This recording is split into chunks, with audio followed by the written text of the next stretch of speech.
4 నెలలండి. 4 నెలలు స్టార్ట్ చేస్తాము. వాగుల్లో అల్లడము, చెట్లు నీటికి చేయడము, మందు ఒకసారి కొట్టడము, మళ్ళీ రెండో ట్రిప్పు 15 రోజులకు ఒకసారి కొట్టడము, మళ్ళీ పంట వస్తుంది అనేసి మళ్ళీ రెండో ట్రిప్పు, మళ్ళీ 15 రోజులకి 3 ట్రిప్పులు కొట్టాము. మందు కొట్టారు. మందు కొట్టాము. వాగుల్లో అల్లడానికి కూలే చెట్లు. మరి మా ఇంట్లో ఎవరు చేసిన వాళ్ళు లేరు.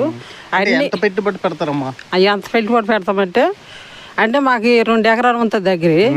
దానికి ఒక 30,000 ఎరువులకి అన్నిటికి మొత్తం కలిపి 30,000 40,000 వరకు వస్తుంది ఖర్చు పెడతాం. ఇప్పుడు 40,000 వరకు పెట్టుబడి పెడతారు కదా, ఒకవేళ పంట పండితే 40,000 మరి అంతే వస్తుంది. అంటే సంవత్సరం మరి అంటే కొద్దిగా ఎక్కువ పంట వస్తే ఓ 10,000 5,000 పెరుగుతుంది. మరి రేట్లు కూడా ఉండాలి కదా బాబు. రేట్ కానీ ఈ సంవత్సరం పంటే రాలేదు కదా. ఈ సంవత్సరం పంటే రాలేదు, అదే బాధపడతాను. మరి ఏం చేస్తాం.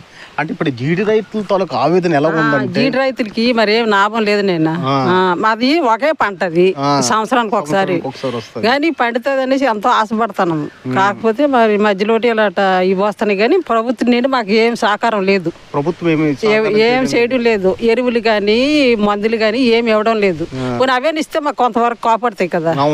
జీడికి ఎందుకంటే ఎరువులు ఇచ్చినా కొంతవరకు కాపాడుతుంది.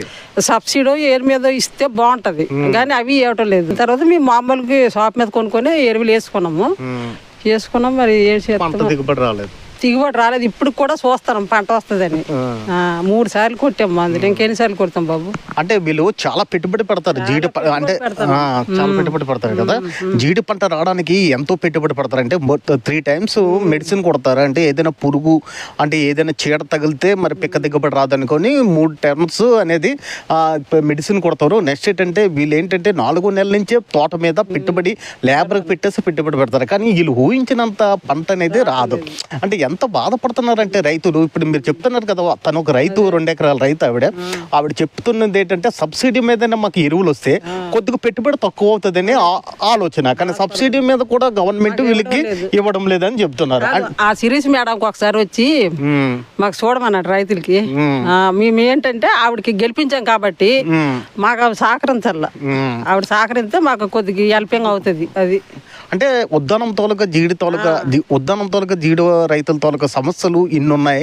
ఇదేంటంటే మన నేటి ప్రపంచం ద్వారా ప్రభుత్వానికి తెలియజేయాలని ఒక సంకల్పంతో నేను జీడి రైతుల దగ్గరికి వెళ్ళాను. ఎందుకంటే ఈ జీడి రైతులకి సంవత్సరానికి ఒక్కసారి పంట వస్తుంది. దాని మీద ఆధారపడి బ్రతుకుతుంటారు. మరి ఈ విషయం ప్రభుత్వం దృష్టికి తీసుకెళ్లాలని ఒక ఆలోచనతో నేను కొంతమంది రైతుల్ని అన్వేషించాను. ఇట్లు మీ ధనంజయ్, నేటి ప్రపంచం. Please subscribe my channel.